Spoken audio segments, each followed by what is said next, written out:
সালাতের শেষ বৈঠকে যদি উযু ভেঙে যায় কি করণীয়? না, সালাতের শেষ বৈঠকে যে অবস্থায় যদি উনি অজু ভেঙে গেছে, উনি অজু ভাঙতে চাননি, তাহলে তো নামাজ ভেঙে যাবে সালাম ফেরানোর আগ পর্যন্ত যে কোনো সময় এটা হলে। কিন্তু এরকম যদি হয় যে ওনার আত্মাহিত পড়া হয়ে গেছে, তাশাহুদ পড়া শেষ, দুরূদ পড়া শেষ, এই অবস্থা যদি এরকম হচ্ছে যে অজুটা কন্ট্রোল করতে পারছেন, উনি সালাম ফিরে দিবেন। সালাম ফেরানোর সঙ্গে সঙ্গে ওনার অজুটা ভেঙে গেল, তাতে কোনো সমস্যা হবে না।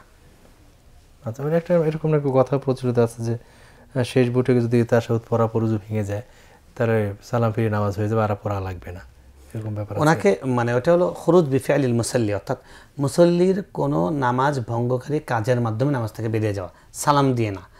তো উনি যদি মানে তাতাহিয়াতটা পড়ছে, এখন নিয়ত করছে এখন নামাজ থেকে বের হয়ে যাবে, এবং সেটা বায়ু নির্গত হওয়ার মাধ্যমে বা অজু ভাঙার মাধ্যমেই, তাতেও সমস্যা নেই, নামাজ ভঙ্গ হয়ে যাবে, নামাজ শেষ হয়ে যাবে। আবার পুনরায় পড়তে হবে না, পড়তে হবে না, কিন্তু ওনাকে ওই জায়গাটায় আসতে হবে যে আমি নামাজটা শেষ করছি।